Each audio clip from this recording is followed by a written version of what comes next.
Hi, my name is Josh and I'm from the Good Brothers Trading Academy, and today we're going to talk about President Trump and the First Lady catching COVID-19 and how this may affect the market.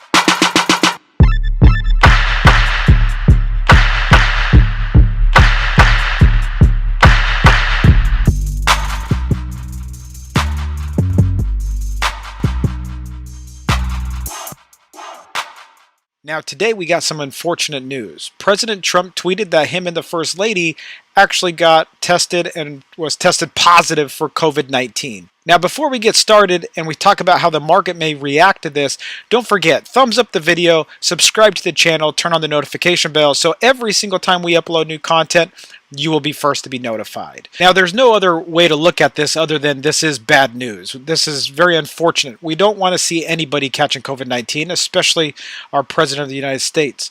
And in the manner of, in the time that it's taking place, right? And so, especially since he's older, and we know that COVID-19 does affect the older generation more than if you were younger. So when I'm talking about uncertainty in the market, it's going to depend on how Donald Trump's health reacts to this. Okay, so one thing that I notice is if we're not receiving a lot of tweets from Donald Trump, as we usually do, that would be a sign of bad news or a sign that his health is deteriorating. I would also think that if things continue and progress in a good manner where he's okay, as we continue to get updates, then the market will have some of that uncertainty lifted from the markets, right? Now, if we look on a technical standpoint, now on news like this, generally news in general triumphs technicals. If we get really good news on a company and they're on a downward trend, this could cause the trend to reverse, right?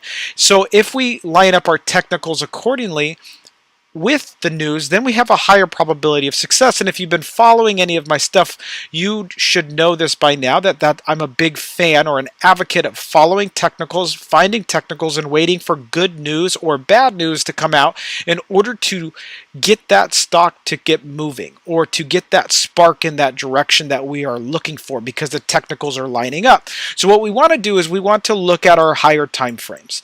And what I think is going to happen now, first and foremost, the market gap down this morning. And I was waiting. I did not trade today. What I wanted to see was if we were going to get the buy the dip crowd, if people were going to jump in to start buying the dip, or if we were going to have issues and start to sell off due to the uncertainty, right? And so what we want to do is just look at first and foremost at the bigger time frames. These are our monthly charts of the SPY, okay? The overall market or the Fortune 500 companies. And we want to keep an eye on this on this particular chart. And we notice that in the general, in this just this, well, we do have some buying pressure coming up, but in this general couple bar pattern, we see that this could possibly show signs of a reversal in the market. Now we want to keep an eye of where our technicals are, and we want to have an idea of our highs and our lows put in. Okay, so let's put our highs and our lows put in on this particular candle. And then we're also going to find, because nothing broke above or below this previous candle, this big green candle of the day, so we're going to find just roughly the 50% retracement on this candle. Okay, so let's put our 50% retracement in, and then we're going to go down to the weekly time frame, and we're going to start breaking down the stock. And what we want to see is when you're looking for a breakdown or breakup. So if we can get an idea that this is the bigger time frame picture, so from this the top of this resistance all the way down to this bottom support line, this would be the monthly candle and how the monthly candle formed. Okay, now we went to the weekly chart. And we can see, first and foremost, here's an indecision bar in the market on a weekly time frame, which shows that it is a reversal for the market. And now the market did retrace lower. It came down. It bounced off of our breakout area, which happens quite often. Former breakout areas usually come back and they retest those as support lines, and it did so, right? So we got some buying pressure up the top. But what we really want to pay attention to is how it reacts around this 50% retracement. This is also the previous high back in February 2020. And so right now we came up where we retested that breakdown candle high, or that at that 50%. So right now we came up to retest the previous highs, and we got some selling pressure in the market. So what I'm going to be paying attention to is I want to see, because the news isn't going away tomorrow or the next day, we want to kind of have an idea of where our levels are at. So we know that if for example, our indecision bars, our tops and our bottoms are extremely important. So what I'm going to do is I'm actually going to drop down to the indecision bar low. I want to see how this reacts around this price zone. The other thing I'm going to do is put a resistance line at the top of the high of February. And this is going to tell us in this price zone, we're going to wait to see how price action reacts around this. Now, if we start dropping down to lower time frames, let's get a better understanding of what the daily chart looks like. The daily chart shows a pattern where it came up, we built a bull flag, so let's draw this out. We have an up, we have a flag pattern, and then this seems to be acting as a reversal, especially since we got a gap down with the bad news, right? So if we got the gap down, we opened up clear down here, we had the buying the dip crowd come in, which is great, and we'll see how it reacts in this zone. Okay, that's what I'm waiting for.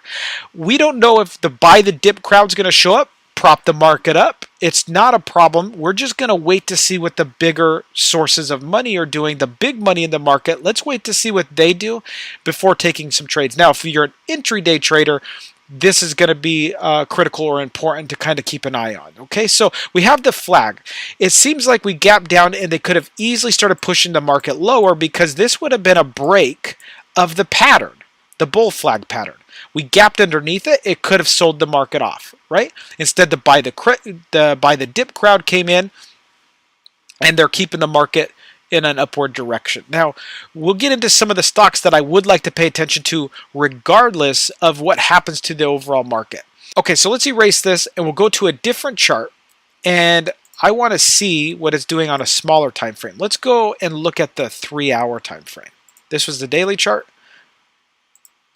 Get an idea what the 3-hour chart looks like. So again, we get our big flag pattern up, we get this consolidation, and we're still inside the consolidation. So on a daily time frame, we know that here there's some buying pressure. So I would make this zone, because we know buyers are stepping in here.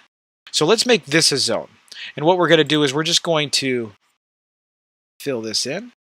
And this is going to give us an idea on our daily chart, or excuse me, our intraday charts on what levels to pay attention to. We know that this line up here this is the area of the 50%. We know that this is the top of the bull flag. If we get a flag pattern at the top, for example, if the market can eat some time off the clock, go sideways, we could possibly get a move higher. Now, what we want to see is at the top of this zone right here, this would be the top of the bull flag, we would like to see a candle close above that resistance and then put in some kind of a pattern like so, and then we could take it to the long side and you could be selling at resistance. Okay, so erasing this, and then we'll look for what could possibly happen, because we don't know if maybe President Trump starts doing well and things continue and the market's okay. Now, if there's obviously some continuation in him not doing so well or his health deteriorating, we need to look at the other side to the equation as well. We're just not always bullish. We want to see if this could possibly force the stocks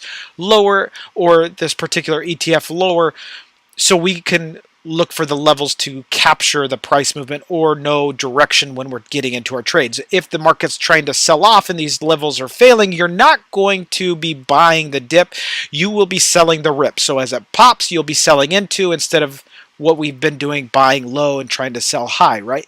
So the difference would be is we would now see some sort of a reversal. So let's say this next candle closes down here. I'm going to draw in a scenario that could happen, okay? We get some buying pressure.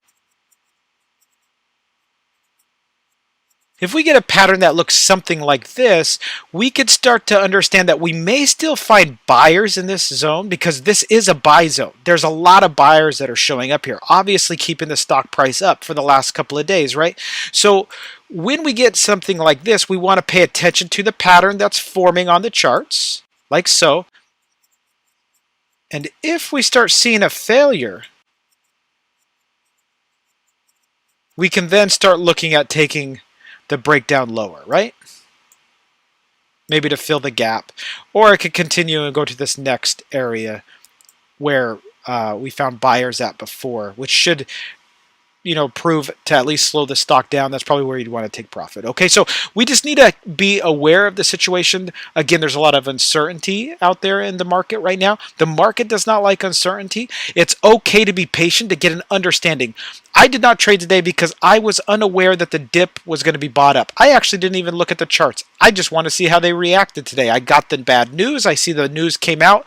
It's very unfortunate. I feel bad about it, but I just want to share what I believe would be the safest or possibly the best way to play this. Now, if the market continues to move up and we get a pattern up here, a bullish pattern, excuse the red bar, then we can start to understand that we could possibly start making higher highs. But I would wait for the 3-hour chart. We have our levels. We went from the monthly chart to the weekly to the daily, always checking the daily candles every single day, and then looking at our 3-hour time frame. When we get a pattern set up on the 3-hour time frame, we go down to the 30-minute time frame. You wait for that 30-minute close, the first candle of the day close, which would be the opening range bar on a 30-minute time frame. We wait for that pattern to form, then we start to check our levels. Unless we get a perfectly nice pattern on the 3-hour time frame, there's times that I will go ahead and take the open within the first 30 minutes due to the pattern forming on the 3-hour time frame. Now, this happens usually maybe once a week. Sometimes we get it twice a week, but usually you'll find a pattern within a week or two on the 3-hour time frame, and that's what I'm waiting for. I want to see, and I want to have a high probability of success. I'll wait for other news to come out. I'll wait for the technicals to look good. I want to know if they're rejecting levels or if there's buyers coming in to keep the market going higher. I can be patient and wait and catch a big move in the market instead of waiting for and trying to grab these smaller moves, hoping that I'm correct in this direction. Okay, so let's wait for the big institutes to go ahead and tell us what direction it is. Wait for them the big money to come in to give us direction in the market. Let's wait to see and hear what President Trump and how the First Lady is doing, and then we execute our trades. Now, if you find this information useful, please write in the comments below that you found the information useful. Ask me questions if you have any questions pertaining to the breakdown and what we've done, whether that's you're bullish or bearish on the news. It's completely up to you, but don't let your levels fool you. Don't continue to be bullish if we start getting rejections, okay? The buy the dip crowd does eventually go away. Other than that, share the video for me. We're brand new to YouTube, and I would appreciate it. I'll see you in the next video.